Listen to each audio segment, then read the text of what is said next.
sientes realizada en cuanto a la expectativa que tenías cuando eras estudiante acerca de la carrera?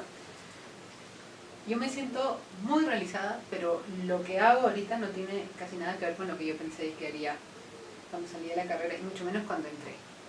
Entonces yo cuando entré no tenía mucha idea de nada en realidad, me gustaba la arquitectura, pero cuando salí me di cuenta que no me gustaban las oficinas de arquitectura y que los arquitectos me caían súper chinches. Entonces entré en una crisis existencial. Me metí a estudiar una maestría en teoría de la arquitectura, que ha sido mi curso favorito. Y me di cuenta que es lo que me gustaba, la teoría y la investigación. Y fue difícil reconciliarlo con la idea que uno tiene del arquitecto que proyecta, el arquitecto que construye. Mi madre creo que hasta el día de hoy se pregunta cuándo voy a construir. Entonces, y además en esa época acá en el Perú no había cabida para el arquitecto teórico. Los únicos dos que habían eran Willy Ludeña y Elio Martuchelli, y deja de contar. Entonces era complicado porque uno no tenía muy claro qué iba a hacer en la vida. Pero ya, nada, estudié la maestría, trabajé en un par de oficinas, lo odié cada minuto de la experiencia, y luego empecé a trabajar enseñando. Entonces eso sí me gustaba un montón. Y de ahí me fui a hacer el doctorado. Entonces cuando me fui al doctorado me di cuenta que en otros contextos sí hay un espacio para la teoría, sí hay un espacio para la crítica. Son sociedades de mucho más diálogo, mucho más abiertas al disentir, al no estar de acuerdo con otra persona. Entonces sí me gustó eso, y sí me gustó regresar a hacer eso. Y para cuando regresé ya había un poco más de espacio, tampoco tanto. Entonces ahora me dedico a la investigación, me dedico a la teoría, a la crítica, y en verdad sí me gusta y sí me siento súper realizada, pero como les digo, no tiene mucho que ver con lo que yo pensé que pasaría cuando salí de la crítica.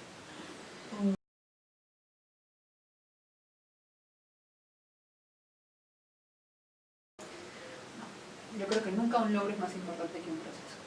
Los logros son logros en la medida en la que son reflejo de un proceso que te lleva a ellos. Y no creo que haya un logro máximo en el arquitecto. Por ejemplo, se podría haber dicho que ganar el Pritzker es un super logro. El Pritzker me parece un premio muy relativo, y han habido recientes premios otorgados, ¿es en serio? Como el de Alejandro Aravena. Entonces, creo que es muy relativo y depende mucho con las expectativas que uno se plantee como persona. Yo acabo de estar hoy en la tarde en una sustentación de una chica que hizo una tesis teórica acá en la de Lima, y sacó su cum laude, y la exposición fue impecable, y si bien yo no he tenido ninguna participación directa, sí me siento un poco parte del proceso, y yo he salido de ahí sintiéndome realizada, a pesar de que no me compete. Porque sí creo que en lo personal, ¿cómo es la pregunta exacta? ¿Un logro de un arquitecto? ¿Cómo lo he puesto? O sea, el logro de un arquitecto, ¿cuál sería el logro máximo? El máximo logro de un arquitecto es levantarse en las mañanas y sentirse contento con el trabajo al que uno va a ir. Y es un logro universal, para un arquitecto, para un sociólogo, para un matemático. Pero aparte de eso, la arquitectura tiene que procurar no hacer daño. Entonces, te levantas contento, pero si al acostarte te acuestas sabiendo o creyendo que no le has hecho daño a nadie, que no has dimensionado mal una habitación, que no has ventilado mal un baño, que no has puesto closet cuando tú sabes que es cuarto de empleada, cuando sientes tranquilo con tu conciencia, ¿ya qué más quieres? Pues es normal cuestionarte cuando llegas a la noche, así como que qué cosas puedes mejorar, pero no como que ya lo entregaste. Pero no arrepentirte. Ajá. O sea, una cosa es mejorar, y siempre tienes que mejorar, siempre tienes que hacer las cosas mejor, pero no mal, no de manera poco ética. Claro. Pues independientemente si quieres ser proyectista, constructora, teórica o vender lo que quieras, da igual, pero no hacer mal, no hacerle mal a la gente.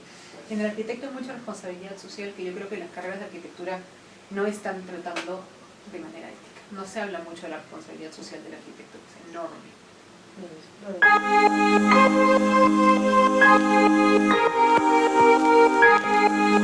¿En la arquitectura se puede considerar que existen obras arquitectónicamente perfectas o todas tienen defectos? ¿Tendría más peso la perfección o la imperfección de una obra? A ver, no creo que haya obra perfecta, porque la arquitectura tiene una dimensión objetiva y una dimensión subjetiva. Tiene que funcionar, ya está. Pero incluso dentro del funcionamiento hay cosas que son más importantes para unos que para otros. En algunos casos eso es un inequívoco. Por ejemplo, en un hospital, el trayecto del quirófano a la unidad de cuidados intensivos tiene que ser el mínimo posible. Eso se mide con regla y ya sabes cómo va la cosa. Pero en una iglesia, la distancia de las bancas al altar, la cantidad de luz que entra por las ventanas, eso no es para nada medible. Entonces, lo que para mí puede ser una arquitectura perfecta, para ti no tiene por qué serlo. Pero además de eso, un proyecto de arquitectura es siempre un proceso en tensión. Tienes muchas cosas con las que tú quieres cumplir. Tienes un cliente, tienes un presupuesto, tienes un terreno, tienes un material, tienes un montón de cosas. Y creo que es imposible que todas estén al nivel máximo de perfección. Sobre todo porque el arquitecto en su naturaleza busca siempre como que darle una vuelta más a la tuerca, a ver cómo lo puedes mejorar, y por ahí no sé si fue Le Corbusier o no sé quién que decía que los proyectos no se acaban sino que se abandonan. Sí, que es algo que me enseñaste en tu taller también. ¿Ves? En un Que punto nada que está tienes que terminado. decir, Ajá. basta, te tengo que entregar esto y hay cosas que no se han resuelto, pero la habilidad del arquitecto está en priorizar aquellas cosas que para el proyecto y para sus usuarios son más relevantes. Por ejemplo, no sé, el Museo Judío de Berlín, que es un proyecto que a mí personalmente me gusta, tiene un montón de fallas funcionales, museográficamente es un poco un desastre, pero la prioridad ahí estaba en ofrecerle al usuario una experiencia espacial única. Y lo lograron. Lo lograron. Entonces, en ese sentido, yo no creo que es la obra perfecta la que interesa, sino, porque además, como te digo, no creo que exista, sino ver de qué manera en un proyecto de arquitectura el arquitecto ha sabido balancear lo posible y lo imposible. Ha sabido escoger qué era posible y qué era imposible.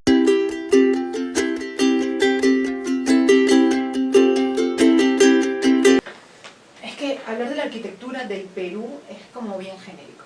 No hay una sola arquitectura del Perú. Porque tú puedes decir, no sé, pues Clínica Delgado. Clínica Delgado es un proyecto completamente internacional que de repente refleja las aspiraciones arribistas de un grupo pequeño de limeños. Es un proyecto que a mí me gusta desde mi punto de vista arquitectónico, pero desde el punto de vista social ni siquiera sé si funcione bien. ¿Y cómo va a ser el mantenimiento cuando esas cosas empiecen a despegar? Gran pregunta.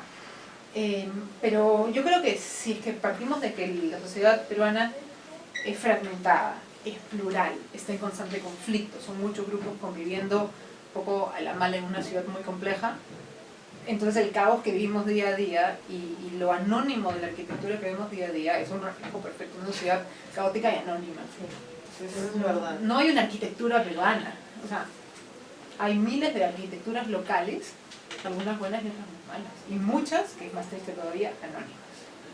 O sea, ¿qué edificio has visto hoy que te llame la atención? Que te haya emocionado Hoy, que me haya Hoy. emocionado. Hoy. No, nada. en la última semana? En la última semana. En Lima.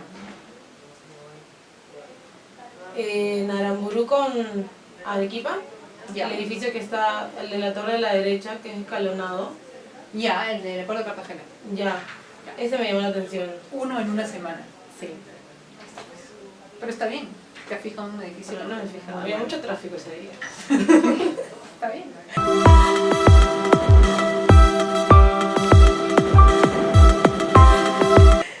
¿Consideras que en el Perú existen edificios públicos innecesariamente sobredimensionados? Innecesariamente sobredimensionados. ¿Crees que estos no llegan a cumplir con sus funciones al máximo? Es que depende de dos cosas. De qué entiendes tú por público y de qué entiendes tú por sobredimensión. O sea, desde un punto de vista legal, un ministerio es un edificio público, porque le pertenece al Estado y el Estado es la red pública, la cosa de todos. Me imagino que estás pensando en el Museo de la Nación, eso es lo que pienso yo.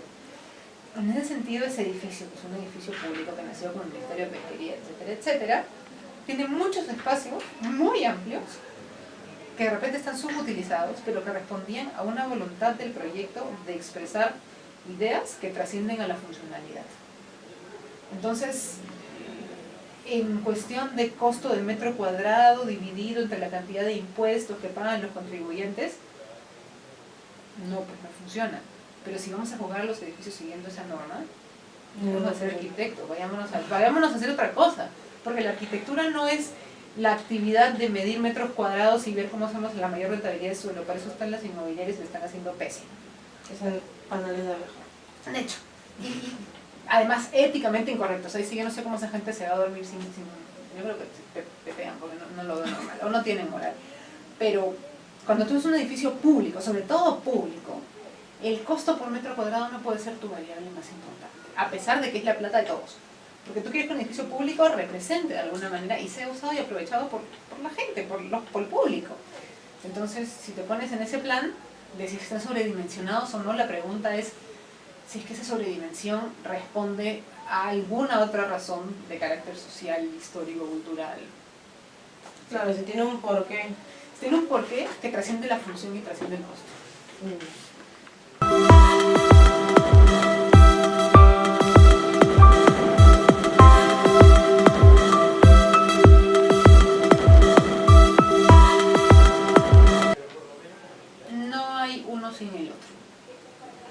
todo o un nada. mismo espacio cambia si es que tiene un material distinto.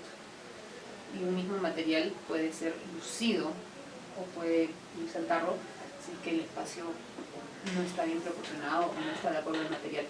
Entonces son dos partes de una misma cosa.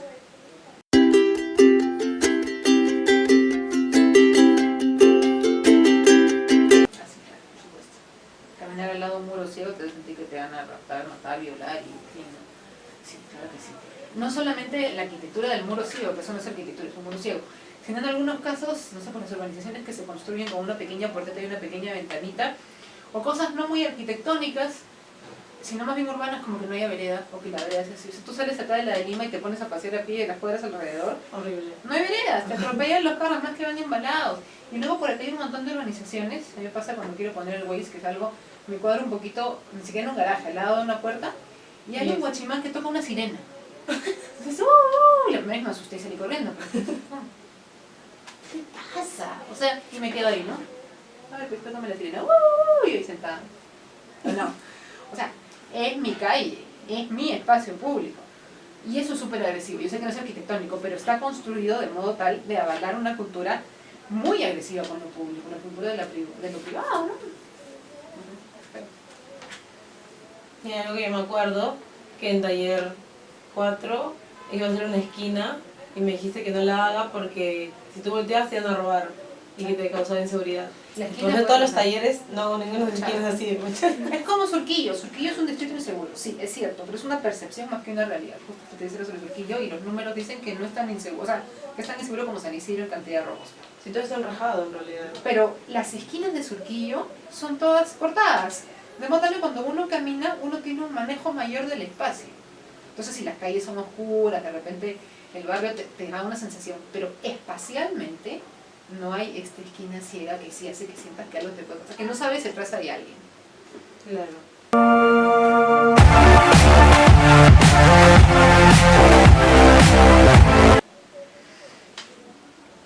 Yo creo que es importante, pero que no siempre se puede. O sea, una cosa es el confort. Tienes que Claro. estar cómodo donde estás. Ya está. Por ejemplo, este espacio no era una oficina, era un baño. Por eso tenemos estas ventanas altas así horribles. Ahora, a mí me encanta mi oficina y qué sé yo, pero ese es otro tema. Entonces, como no era oficina, el confort no fue una prioridad y nos congelamos de frío. Ahorita no, porque he tenido todo cerrado toda la tarde. Pero solemos congelarnos de frío en invierno y en verano el sol muy deca, entonces nos salimos más morir de calor en verano. Ese es el confort. Y eso es algo como que debió haberse solucionado, porque como les digo, esto no es una oficina. No, pero las sensaciones desde el punto de vista poético, de yo entro en un espacio y digo, maña, ¿qué pasa? Eso solo se puede hacer en algunos proyectos y por algunas razones. O sea, a mí de nada me sirve entrar a ver a mi doctor y sentirme profundamente impactada por el espacio de sala de espera. En sala de espera quiero estar cómoda y que se me haga corta la espera, que hay un televisor, de repente una revista. Pero sí me parece importante en un museo que el espacio me lleve a percibir ciertas cosas en ciertas obras que se me están mostrando. O sea, sí, yo creo que dentro de estas muchas variables que el arquitecto tiene que manejar, la sensación es una de ellas. También tiene que ver en qué momento la usa y en qué momento no se puede.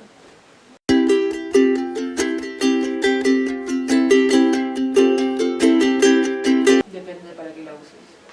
Si piensas en el Palacio de Cristal de Paxton, era muy relevante y era muy necesaria. Muchas cosas en la vivienda social también es importante y una manera de solucionar un problema grave.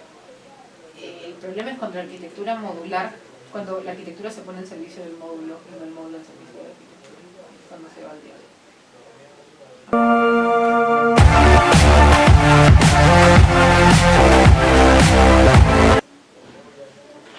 Cuando todos son exactamente iguales y cuando el habitante está imposibilitado de adecuar la vivienda, está pésimo. Y muchas veces se construye todo en cáscara de concreto estructural para que la persona no pique la pared y no la destruya porque está toda abajo. Pero cuando se construye, no sé, pues cáscaras, en las que adentro el habitante puede mover tabiques, puede cambiar algunas cosas, pasan dos cosas. La estructura se adecua más a las necesidades del habitante y el habitante tiene la sensación de que él tiene una injerencia en su vivienda. Y eso es súper importante, porque tu casa es tu casa, o sea, Sí, lo siento, es tuyo. pegar también. cosas, poner cortinas, mover paredes, si tienes dos chibolos y luego aparece un tercero, quieres subdividir para que haya un cuarto para cada uno. Eso es necesario para la apropiación del espacio, sobre todo en la vivienda, y eso es básico, fundamental. Entonces cuando los arquitectos dicen, ay, yo no quiero que me malogren mi obra, oye, no es tu obra, es la casa de este señor. Tú la hiciste, es otra cosa. Claro, eso es verdad. Claro, eso es verdad.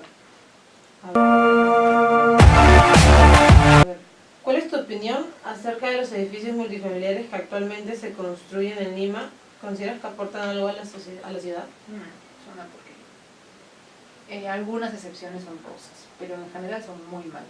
El peor caso es cuando es una gran muralla que engloba un gran terreno donde hay un montón de multifamiliares. Como lo de San Borja. Como lo de San Borja, que son unas cuantas áreas verdes más o menos discretas, con un montón de torres y una gran muralla. Eso no es ciudad, eso es un gueto. En algunos casos, en Miraflores he visto uno en una esquina hace poco, no recuerdo si era en Uriburu o en Ejército, que le había cedido el piso de abajo al comercio, una zona gentrificada en el barrio de Santa Cruz. Y arriba no sé si hay oficinas o vivienda o qué. Pero es bonito porque lo de arriba no lo registras, entonces está igual. Y lo de abajo es un zócalo urbano interesante, que le ofrece a la vereda un aire y que además te da la oportunidad de comercio, interacción, todo lo lindo, ¿no? Entonces, algunos casos pueden ser interesantes. La mayoría de casos son anónimos y unos cuantos casos son francamente nocivos, como no sé si casos pésimos. O sea, y es bien feo porque la vivienda se vuelve como hace un rato una colmena, un lugar donde Sí, es horrible eso. metes gente, guardas gente, ¿y qué le ofreces a cambio? Entonces, Justo en mi clase de seminario están hablando sobre el zoning y que quieren cambiar los niveles de altura permitidos en los distritos porque ya como hay demasiada densidad quieren expandirse todo para arriba. Y están planteando como que eso como que es una solución y hay una chica que lo está investigando. Dice que la solución para que Lima esté mejor es que cambien las alturas para que se permitan crear más torres. bueno, si cambia la altura tiene que haber más espacio público. Eso también, un chico le contradijo y le dijo como que pero la cantidad de metros cuadrados de área verde por habitante y empezaron así el debate en clase. Es que es eso, ¿no? Además, si tú vas a meter al ser humano en una vivienda pequeña, eso que no va a poder hacer en su vivienda, tienes que pasárselo por otro lado, una generosidad de área. Y si te pones a hacer la matemática, destinar un par de lotes a área pública y esos lotes ponerlos en altura es un buen negocio, pero tiene que estar el aeropuerto, tiene que estar el parque, el espacio abierto, lo que sea, es necesario. Porque si la gente vive en un microdepartamento y una vez que sale a la calle tienes una microvereda, como una avenida de automóviles, ¿qué clase de vida es esa? Ni creo que quieres salir de tu departamento. No, pues terminas no saliendo y vives en un gallinero que huele a caldo de gallina. No, no, no se puede. Bueno, esas son todas las preguntas, Cris.